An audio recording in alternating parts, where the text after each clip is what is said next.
بسم اللہ الرحمن الرحیم۔ اللہ تعالیٰ نے فرمایا ہے کہ میں نے جب آدم علیہ السلام کی مٹی کو اپنے ہاتھ سے خمیر کیا تو پھر اس مٹی کو 40 سال تک چھوڑے رکھا۔ یاد رہے کہ اس عرصے کا ایک دن دنیاوی سالوں کے 1000 سال کے برابر ہوتا ہے۔ خیر وہ مٹی خشک ہو کر سلسال ہو گئی۔ سلسال کا معنی ہے کہ ٹھیکری کی صورت اختیار کر گئی۔ پھر اس پر 39 سال غم کا مینہ برسایا اور اس پر صرف 1 سال راحت و سرور کی بارش ہوئی۔ اسی وجہ سے اولاد آدم کو غم و الم گھیرے ہوئے ہوتے ہیں، لیکن ان کا انجام سرور پر ہوتا ہے۔ اس کے بعد حضرت آدم علیہ السلام کا پتلا تیار کیا گیا جو بالکل بے جان تھا۔ جب ملائک اس کے پاس سے گزرتے تھے تو وہ اس کی اچھی صورت اور بلند و قامت دیکھ کر تعجب کرتے، کیونکہ اس سے پہلے انہوں نے اس جیسی شکل و صورت اور جسم کبھی نہیں دیکھا تھا۔ اللہ تعالیٰ نے حضرت آدم علیہ السلام کا پتلا بنا کر جس جگہ رکھا ہوا تھا وہاں سے ابلیس کا بھی گزر ہوتا تھا۔ ایک دن ابلیس اپنی جماعت کے ساتھ وہاں سے گزرا تو پتلا دیکھ کر کہنے لگا کہ یہ کس وجہ سے بنایا گیا ہے، اور اپنا ہاتھ پتلے کے جسم پر مارا تو وہ کھوکھلا معلوم ہوا۔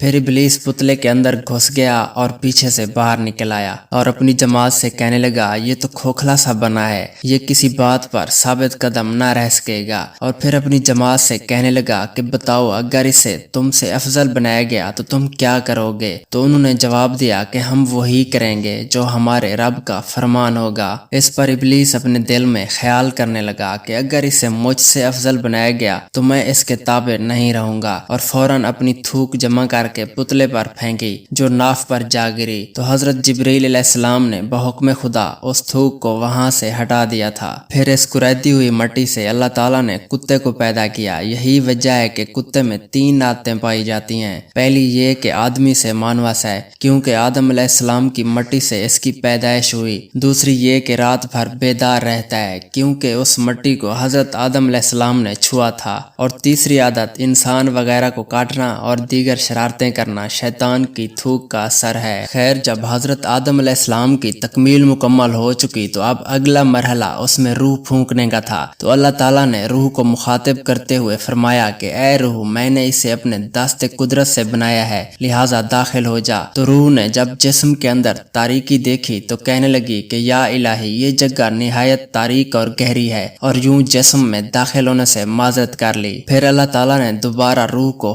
داخل ہونے کا حکم دیا تو روح نے پھر معذرت کر لی۔ پھر تیسری بار بھی حکم خداوند کے باوجود معذرت کر لی۔ پھر چوتھی بار عتاب کے انداز میں حکم دیا گیا تو روح مجبوراً جسم میں داخل ہو گئی۔ تو پھر اللہ تعالیٰ نے ارشاد فرمایا کہ تم زبردستی جسم میں داخل ہوئی ہو تو اب نکلنے میں بھی دشواری ہوگی۔ یہی وجہ ہے کہ جب روح جسم سے نکلتی ہے تو سخت تکلیف سے دوچار ہوتی ہے۔ ایک روایت میں ہے کہ روح کے انکار کا یہ سبب بھی تھا کہ روح لطیف و نورانی ہے، جبکہ جسم آدم کثیف و ظلمانی ہے، اور اسی لیے داخلے سے انکار کر رہی تھی۔ لیکن پھر جب شمع جمال محمدی صلی اللہ علیہ وآلہ وسلم کو پیشانی آدم میں منور کیا گیا اور اس کی نورانی شعاؤں سے جسم آدم منور ہوا تو روح بلا تردد سر مبارک آدم میں داخل ہو گئی۔ پھر جب روح جسم میں داخل ہو گئی تو اب روح کا جسم اقدس میں سفر شروع ہو گیا۔ سب سے پہلے سر، پیشانی، دونوں کانوں اور زبان میں پہنچی،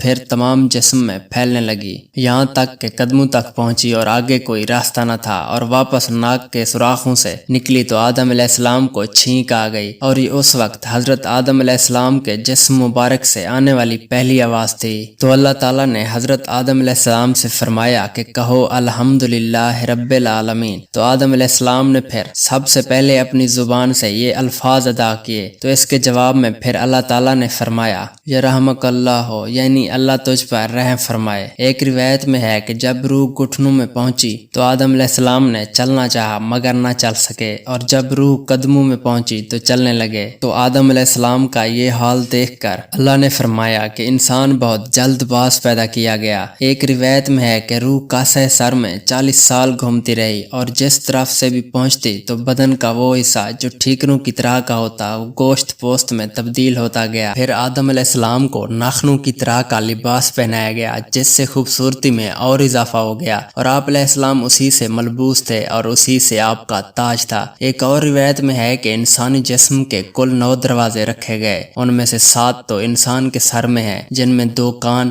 2 آنکھیں، ناک کے 2 سوراخ اور حلق یعنی منہ کا راستہ ہے، اور آخری 2 دروازے وہ ہیں جن سے فضلہ خارج ہوتا ہے، اور پھر عقل کو دماغ میں، حرص کو رانوں میں، غضب کو جگر میں، شجاعت کو قلب میں، رغبت کو حلق میں، فحق کو طحال میں، اور خوشی و غمی کو منہ میں رکھا گیا ہے۔ بے شک پاک ہے وہ ذات جس نے ہڈی کو سننے اور چربی کو دیکھنے اور گوشت کو بولنے اور خون کو پہچاننے کی طاقت بخشی ہے۔ اور جب حضرت آدم علیہ السلام کا دل دھڑکنا شروع ہو گیا، دماغ سوچنے کے قابل ہو گیا، سانسیں چل پڑیں، کانوں میں آوازیں آنے لگیں، بند آنکھیں کھول کر روشن ہو گئیں اور جسم میں حرکت پیدا ہو گئی، تو جو ہی حضرت آدم علیہ السلام نے سر مبارک اٹھا کر دیکھا تو فوراً آپ علیہ السلام کی نظر لوح محفوظ پر پڑی، اور دیکھا تو اس پر لا الہ الا اللہ محمد رسول اللہ تحریر تھا۔ تو پہلی بار یہ کلمات دیکھ کر آپ تفکر میں پڑ گئے اور عرض کی کہ میرے مالک، یہ شخصیت کون ہے جن کا نام مبارک آپ کے نام مبارک کے ساتھ تحریر ہے؟ تو اللہ تعالیٰ نے ارشاد فرمایا کہ یہ سردار انبیاء علیہ السلام ہے، پیغمبر صلی اللہ علیہ وآلہ وسلم ہے، جو تمہاری اولاد سے ہوں گے، اور ان کو یہ شرف و منزلت عطا فرمائی ہے کہ اگر تم سے کوئی لغزش ہو جائے تو انہی کی شفا سے درگزر فرماؤں گا۔ پیارے دوستو، اس کے بعد اللہ تعالیٰ نے حضرت آدم علیہ السلام کو علوم سکھائے اور تمام زبانوں کا علم بھی عطا فرمایا، اور ایک اور روایت میں ہے کہ حضرت آدم علیہ السلام کو 7 لاکھ لغت سکھائی گئی تھی۔ جب شجر ممنوع آپ کو دکھایا تو لغت عربیہ کے سوا باقی تمام لغتیں سلب ہو گئیں۔ پھر جب آپ علیہ السلام کو نبوت عطا فرمائی تو تمام لغات لوٹا دی گئیں۔ یہ ان کا معجزہ تھا کہ قیامت تک ان کی اولادیں جتنی لغات بولیں گی وہ سب حضرت آدم علیہ السلام جانتے اور بولتے بھی تھے۔ واللہ عالم۔ ایک اور روایت میں ہے کہ آپ صلی اللہ علیہ وآلہ وسلم نے فرمایا، سب چیزوں کے نمونے آدم علیہ السلام کے سامنے چھوٹی چھوٹی کیڑیوں کی طرح پیش کیے گئے تھے۔ آخر میں دعا گو ہیں کہ اللہ پاک اپنے پیاروں کے ذکر خیر کے صدقے ہماری بے پناہ مغفرت فرمائے، آمین۔